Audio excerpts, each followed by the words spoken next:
Ito ang recipe na no-bake pudding, di na rin kailangan ng steamer dito at oven, gamit lamang ang saging na saba.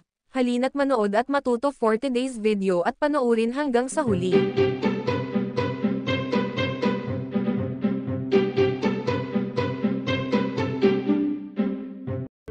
Para sa panimula, kailangan lang natin ng saging na saba at balatan lang ito.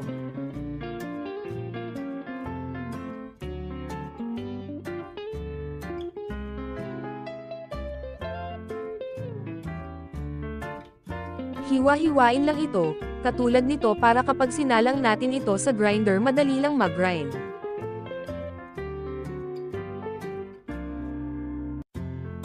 At maaari na rin ilagay sa grinder, at i-grind lang ito ng ilang segundo, hanggang sa maging smooth ang texture nito.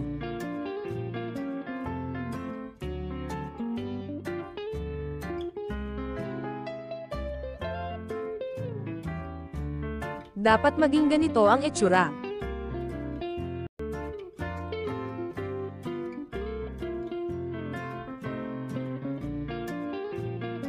Bali di pa ito nakasalang sa kalan at sunod na ilagay ang 1/3 cup ng brown sugar.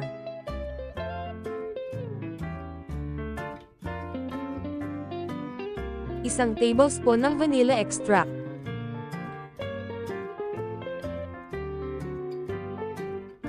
Ibuhos na rin ang 1/3 cup ng tubig.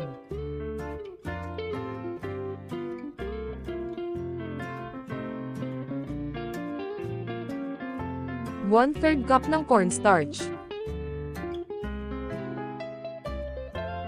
Haluin lang ito ng maigi at maglagay rin ng food color, ito'y optional lamang.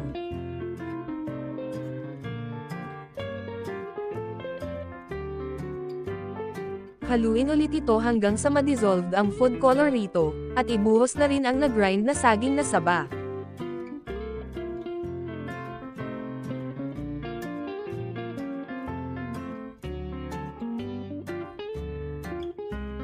Haluin ito hanggang sa mag-merge lahat ng sangkap dito. If nagustuhan nyo ang content ko, please comment, like, share and subscribe para magpalaganap ng good vibes sa iba.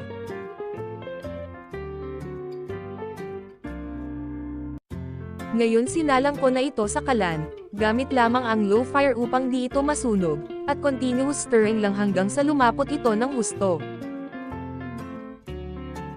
Naglagay rin ako dito ng 1 tablespoon ng butter, para di dumikit ang banana mixture kahit non-stick frying pan ang gamit ko sa pagluluto nito ay mix ulit mga sis.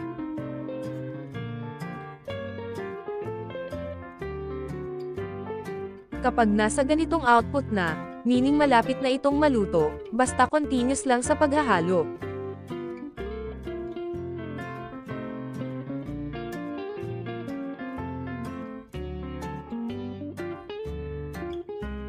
Kapag ganito ang itsura nito, okay na ito at maaari nang i-off ang apoy nito at palamigan lang ito saglit.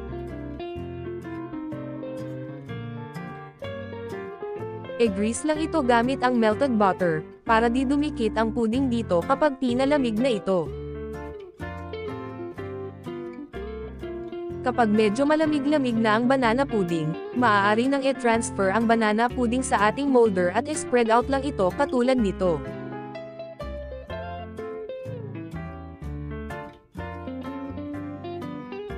Kapag okay na ang pagkaka-spread out, set aside lang ito at palamigan lang ito gamit ang room temperature.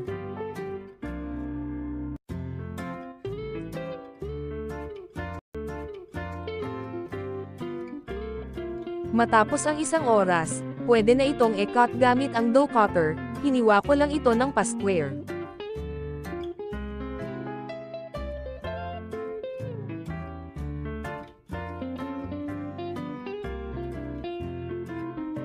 After ko itong hiwain, dinip ko ito sa desiccated coconut, optional lamang ito, kung wala pwede nyog or plain na lang.